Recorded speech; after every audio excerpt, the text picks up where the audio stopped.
Hi book readers, welcome or welcome back to Cozy Novel Niche. Today I'm here with a very exciting video about reading experience, I guess. Is what I was supposed to mean. And today I'm here with a sort of classification. I would love to call it maybe a podium. This is this is my podium of books that I read in 2022, and I decided to split them in three categories, and they will be the best book of 2022, the most surprising, and the most disappointing.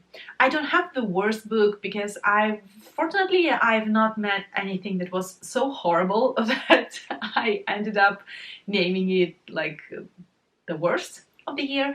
But some of these books are quite unexpected for myself too. What I've done for this video, I went through all of the books that I read last year. There were like 51 books, I guess, and I've just went through all of them thinking about what was my favorite one, what was the one that disappointed me the most, what was the one that I wasn't expecting to rate or to think about that much, and I ended up with this books. And we don't have one book per category, so we have a bunch of them because I'm making the rules, I'm making it up, so who cares about the number? I hope that you will find it interesting enough, and we will start with the first positive note. We will start with the most surprising books of 2022 for me. The very first one that I have here is a non-fiction, and this is a non-fiction that blew me away. I wasn't expecting it to make it on the list of the end of 2022, and it's 4,000 Weeks, Time Management for Mortals. If you're curious to know more about this book, I have a whole review about it here on my channel. I will leave the link down below, and this one was unexpected whatsoever. I read this book just because I believe that Book Olive read it probably, and since I trust her judgment in books like unconditionally, I went for it. I think that it was her. I guess that it was her, and this book was so worth it. If you think that it's the classical book of self-help that helps you to manage better your time so that you achieve everything you want in life, no, it's nothing like that. It's actually almost the opposite. This book speaks about and talks about time, our conception of time, how our hustle culture is actually the opposite of what we're supposed and meant to live like. And it starts with the fact that an average human being has 4,000 weeks to live, and how we do some very unrealistic things with our time and what we can do instead. And it's so full of just deep thoughts, and it sticks with you. At the end of this book, I thought about it for so long.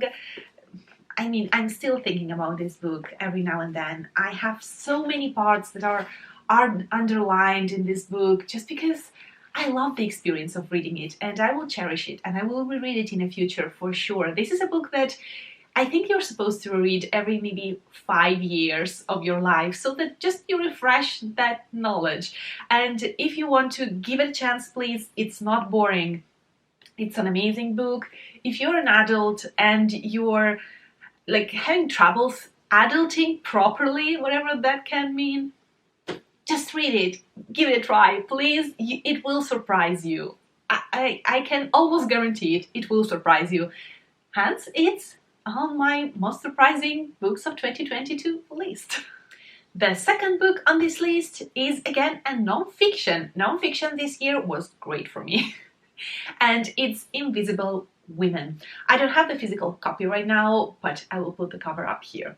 So Invisible Women is a non-fiction all about the big data and the data bias that there is about being a woman in a world that was originally planned for men. It was designed for men in so many aspects of our life that we don't really realize how often we as women have to adapt to something that doesn't exactly work for us, but we adapt and we get used to it and we make it work, but it wasn't planned for us, and that's the reason why we have to adapt, and that's the reason why we have to put that little bit whoop of kind of skill and that little bit more of effort in everything. And this book kind of explains you why.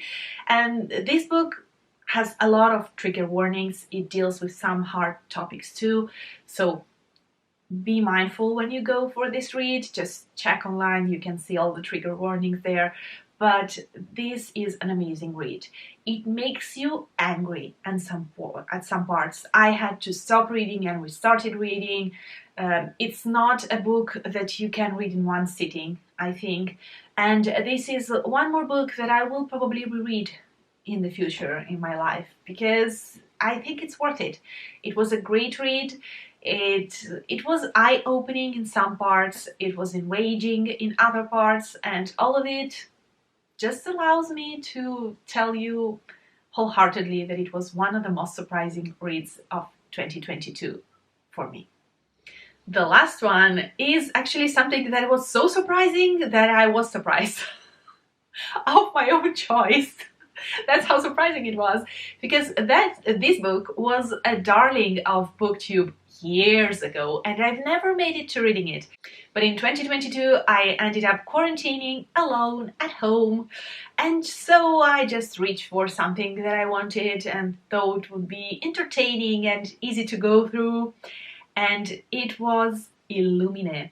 And then I went for Gemini, and then I have to read Obsidio now. I don't have the first two with me here, so sorry for the glare.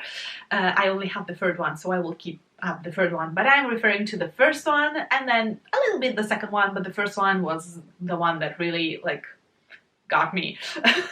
And little did I know when I picked up that book that it would close a little bit, like, it would hit a little bit too close to home. Like, there were some aspects of the book that I wasn't expecting to be there. And this is a YA sci-fi series. It is in a multimedia format, like mixed formats inside it. It's told mainly through interviews and just reports and stuff like that. So it's very different from what I'm used to read, and I know that now some other books have been written in that format, but back in the days it was one of the first ones that became that popular here on BookTube, and so I went for it, even if it was a little bit angsty, and the romance was of course YA, so not something that I prefer right now in this stage of life, but I still enjoyed it so much. And it was a little bit scary even, because I was reading it alone at home at night because I had nothing else to do. And it was a bit scary actually, and I loved that kind of blood pumping through my veins and me being a little bit spooked and scared alone at home. So if you're searching for something that's entertaining and is a light sci-fi, it's adventurous, there is a bit of romance, and just go for it. Maybe you will love it too. I mean, I read it when I was 31 years old and I still enjoyed it, and it's here on my most surprising books of 2022, so why not give it a chance? I still have to read the third one, so I don't know how the overall series will end for me, but I definitely enjoyed the first book. I liked the second one, it wasn't my favorite, but I will see how it will end with the third in the series, and I will let you know by the end of 2023, I hope. And this concludes my most surprising books of 2022. Now let's get to the sour part.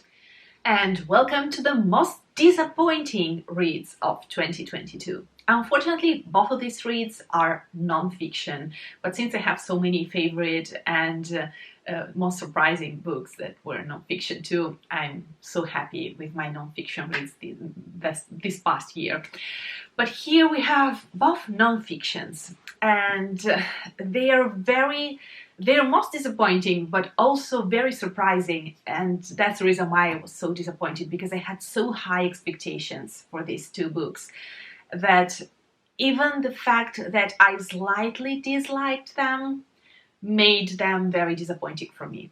because I had like literally the highest of hopes. And when you will see the titles, you will understand why. It wasn't easy for me to select these two books and to put them in this category. And I'm a bit mad with myself for it, but I just have to be honest here.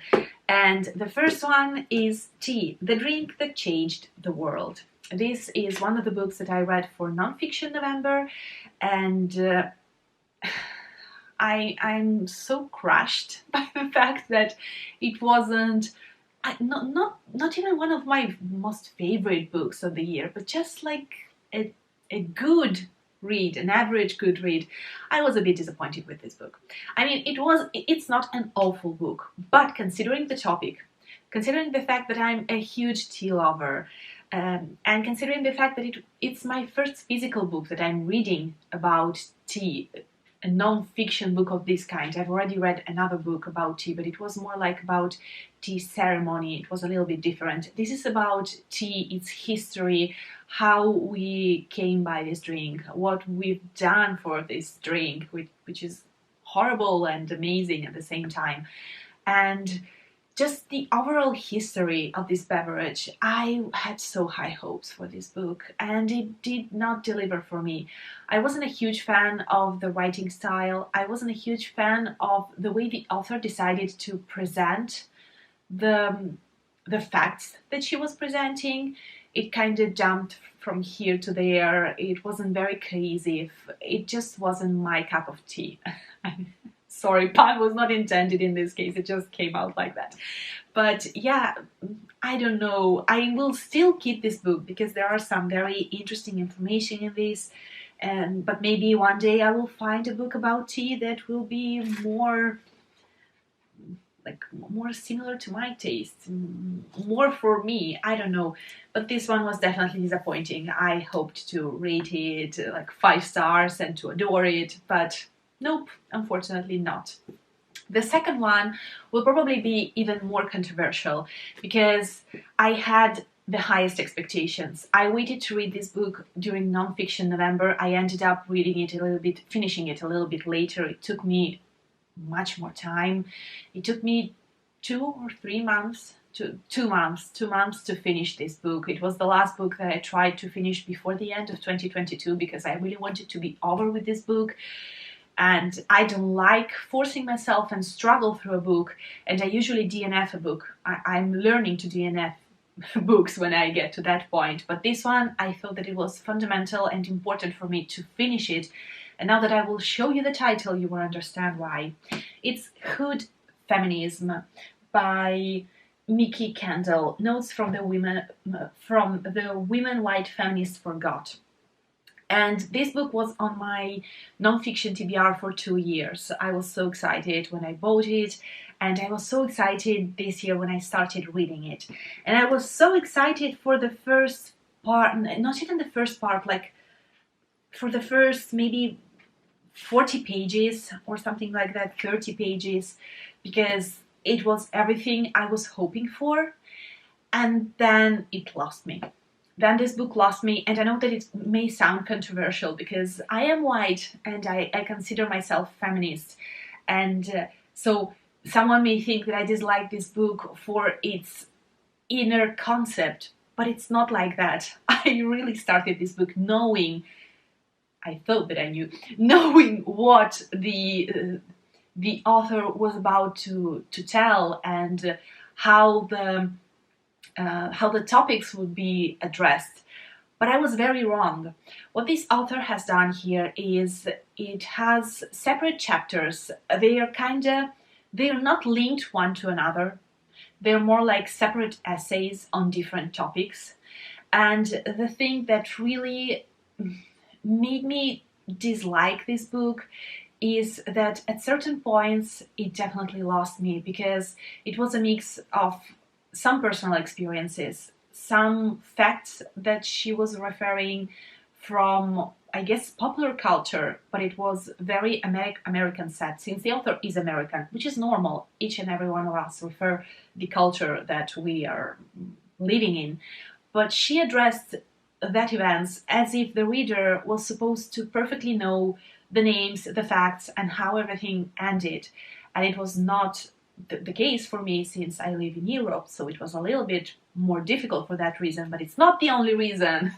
The other reason is that I was expecting this book to be addressed to white feminism movement, but sometimes it was speaking to women in general, then it was speaking to white women, then it was speaking to men, then it was speaking to patriarchy, then it was speaking to politicians, then it was speaking to the world, then again to feminists, then to white feminists. And I just think that it was less cohesive than I wanted it to. The premise is the general topics that this author addresses are fundamental and important, and I think that everyone should know about it.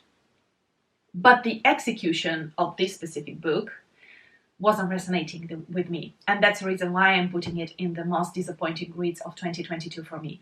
I will try and see similar books to this I've seen around against white feminism, and that one I will try and read, I hope sooner than later.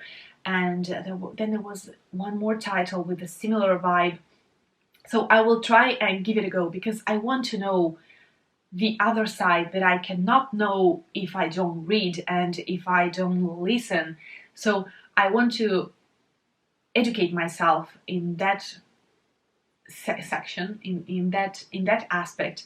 But this specific book, had a format that wasn't resonating with me. So the premise is the concept of the book in itself is amazing. The execution kind of wasn't for me.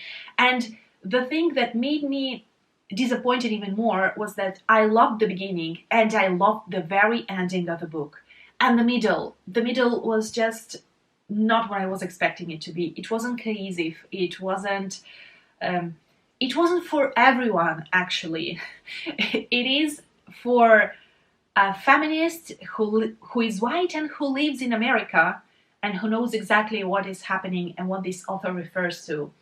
Otherwise, you have to go back and forth from the book and search information. And I know that one of the main critiques that is made to white feminism is that we're not entitled to have all the information given to us. We cannot just ask and expect an answer. True, in normal life. But if you're writing a book, I expect you, author, to give me all the elements that allow me to have the full view of the situation, because I'm reading your book. I don't want to cross-reference with Google every time, even because Google has different resources and I'm deciding to give my time to you at this moment, so you should be my main resource at that moment. I know that it's becoming very long and it seems more like a review, but it just to explain you, I had a lot of thoughts about this book. I loved some parts of it. I have some parts that are underlined, highlighted, and just to say that I really enjoyed this book in some aspects of it, but it was a disappointment because it wasn't exactly what I was expecting it to be. I wanted it to be a punch, but a really well-aimed punch, and it seemed more like aimless air punching. I don't know if this metaphor even makes sense. And I know that it's a highly loved book. I know it. So my opinion here is only mine, and it may be disappointing for someone, but I will definitely give a try to some other titles similar to this one in the future. And let's be over with the disappointing part and let's get to the best books of 2022 for me. Just to make it evident that non-fiction was amazing this year, one of the books that I have here is one of the last non-fictions that I read this year. I read it, listened to it for Non-Fiction November, and it was amazing. It was This Is What It Sounds Like. This book is all about how we perceive music, how music is created, the different elements in music, like rhythm and melody and lyrics, and all the different layers that make so that a song is created and that we end up liking its song. So this book actually helps you understand why you love the music that you love. And it's amazing. I just adore this book. The only thing that I have to tell you, if you've not read it and if you're thinking about reading it, I would suggest you to actually read it as a physical copy so that you can read the book and then have your have your phone near to you and listen to the songs that the author is referencing. There is a playlist. Again, we call it It's Amazing, and she created a playlist for this book, so just give it a chance, listen to it, even just for, if you don't want to listen to or read this book, just go through this playlist. It has some amazing pieces. It's very random because it should cover very different genres, and just read it physically, because I listened to it as an audiobook, and listening on the phone and having to pause and then search on Spotify, it was a bit more, just read it as a physical book. It will be totally worth it. And I discovered some things about myself and my listening pattern, my like listener profile, and what I enjoy, why I enjoy what I enjoy, and a lot of just different, very interesting things that piqued my curiosity. So if you're curious about music and yourself, just give it a go. You will adore it.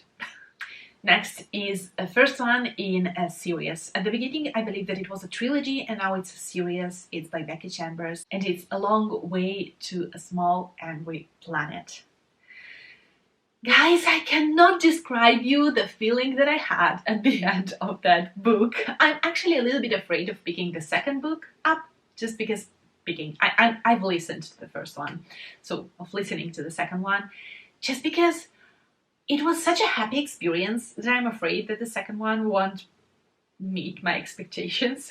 I know that it doesn't make much sense, but it is what it is. So, yeah, that book is sci-fi that's heartwarming, and it makes you feel whole and happy, and it has so many layers. It deals with acceptance, it deals with topics about slavery and redemption and found family and like love, and so many topics are crammed in this little gem of a book. I just adored it. If you've never read it, please give it a chance. You don't have to be a sci-fi lover or a sci-fi expert to enjoy it. It's very beginner friendly. You can just start with this book and approach sci-fi later. It just uses sci-fi to showcase you some of the things that we're living as human beings on our single planet. It's just that to explain it better, it uses the whole galaxy. So give it a go, please. I think that you won't regret it. Then the third book that I have here, again, is a wholesome one, a lovely one. I've spoken about it on my previous channel, and I speak again about it here. It's the last book that was published in the Fairy Oak series. The Fairy Oak series is a middle grade children's series about two sisters, two twins, who are magical twins living in this little cozy town, and they end up discovering that they have two very different magical powers, and they have to defeat a great villain in the main trilogy.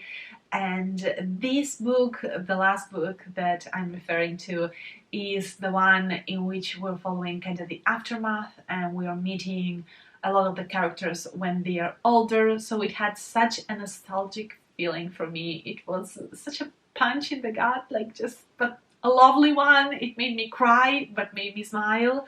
So that kind of nostalgic feeling. So that's the reason why it ended up in my best books of 2022.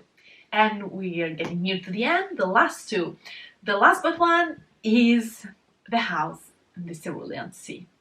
Yes, again, a wholesome, just cozy, heartwarming book that I adored.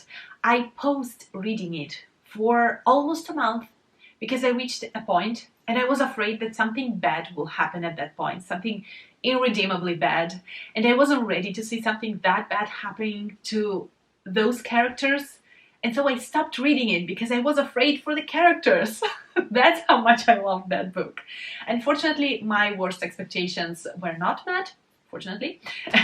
So that was a great experience overall. And if you want something that will make you feel like, I don't know, hopeful in the world and make you feel happy about someone else and someone else's happiness, give this book a go. It may not end up being your favorite, but you will for sure just get a feeling of a cozy blanket on your shoulders. I know that this book, for someone does not appreciate this book that much because it focuses on children. But if you consider that, if you think that one of those children could be you when you were a child, it just flips your perspective. You don't have to have children to enjoy that book. You just have to think about yourself as a child, and it breaks your heart and then puts it back together, and it's an amazing experience. Just give it a go if you've not. I mean, everyone and their mother has read this book, but if you've not yet, give it a go. Please, please give it a go this year. And the last one is the first one in a fantasy series, and it's City of Brass. I'm listening to this book, and as a listening experience, it is very good, a very solid experience. I'm not used to listening to like adult, let's say adult fantasy in audio format, but it's a great experience. Actually, it's quite long. It's in a longer format because the physical book is like a chunker, but I'm really enjoying it. In this first book, we are following our main protagonist, who ends up, like, for a reason that we're not exactly sure at the beginning, she almost like a con artist. She pretends that she can evoke spirits and stuff just to make it by and just to try and survive and make some money. But accidentally, she ends up evoking someone for real. And she evokes a great warrior. And things start spiraling from there. And the two things are amazing in this book. First of all, I've never read a fantasy book that was set in a Middle Eastern setting like this one. And I think that it's so atmospheric. And it really pulls you out from your reality and puts you in the reality of the book. So I'm enjoying it that much. And the second thing is the language. The language in this book is amazing. The use of the language it uses is just, I loved it. I love the way it is written. I love the story. It's very political. So if you're not a huge lover of political fantasy, maybe this one won't work for you. But if you want something very atmospherical, very different from the general fantasy that you have around, just give it a go. It will suck you in, and I cannot wait to listen to the second book in this series. So this is it. This video is so long. I don't know how I will manage to actually edit it, but I will try and do my best. I hope that you enjoyed this video. Let me know down below what were your best, worst, most disappointing and most surprising books of 2022. I really would love to know it. And I will see you very soon in my next video. Until then, curl up with a great book, and I will see you very soon. Bye! Ciao!